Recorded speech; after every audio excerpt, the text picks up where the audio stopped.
സഭാപ്രസംഗികളുടെ പുസ്തകം 11 അധ്യായം 1 വാക്യം. നിന്റെ അപ്പത്തെ വെള്ളത്തിന്മേൽ എറിയുക, ഏറെ നാൾ കഴിഞ്ഞ് നിനക്കത് കിട്ടും. നാം ഈ വാക്യം പരിശോധിച്ചാൽ അല്പം അതിശയോക്തി കലരുന്ന ഒരു വാക്യമാണ്.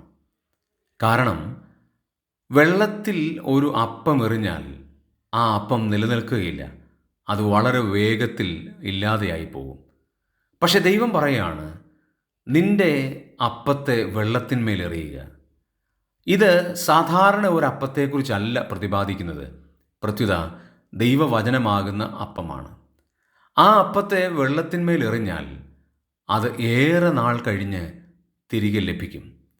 നാം ദൈവത്തിൻ്റെ വചനം മറ്റുള്ളവരോട് പങ്കുവെക്കുമ്പോൾ അത് അവർക്ക് അതേ അർത്ഥത്തിൽ ഉൾക്കൊള്ളണമെന്നില്ല, അതേ അർത്ഥത്തിൽ അവർ ചെവിക്കൊള്ളണമെന്നുമില്ല.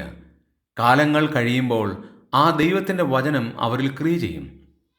ദൈവത്തിൻ്റെ പരിശുദ്ധാത്മാവ് പാപത്തെക്കുറിച്ചും നീതിയെക്കുറിച്ചും ന്യായവിധിയെക്കുറിച്ചും അവർക്ക് ബോധ്യം വരുത്തുമ്പോൾ അവർ ജീവനുള്ള ദൈവത്തെങ്കിലേക്ക് മടങ്ങി വരുവാൻ കാരണമായി തീരും. അതുകൊണ്ടാണ് ബാല്യകാലത്തിലെ നമ്മുടെ മക്കളെ ദൈവത്തിൻ്റെ വചനത്തിൽ നമ്മൾ അഭ്യസിപ്പിക്കുന്നത്. നീ ബാലനായിരിക്കുമ്പോൾ തന്നെ ആ വചനം കേൾക്കുകയും അഭ്യസിക്കുകയും ചെയ്താൽ തീർച്ചയായും അതിൻ്റെ ഒരു പരിണിത ഫലമുണ്ടാകും. മദ്യപാന്മാരോട് ദൈവത്തിൻ്റെ വചനം പങ്കുവെക്കുമ്പോൾ, ഒരു ട്രാക്റ്റ് കൊടുക്കുമ്പോൾ, മറ്റുള്ളവരോട് ദൈവസ്നേഹം നാം പങ്കുവെക്കുമ്പോൾ, അപ്പോൾ അവർ അംഗീകരിച്ചില്ലെങ്കിലും കാലങ്ങൾ കഴിയുമ്പോൾ നമുക്കത് തിരികെ കിട്ടും. എത്ര അനുഭവങ്ങൾ നമുക്ക് പറയാനായിട്ട് സാധിക്കും. ദൈവം നമ്മെ അനുഗ്രഹിക്കട്ടെ.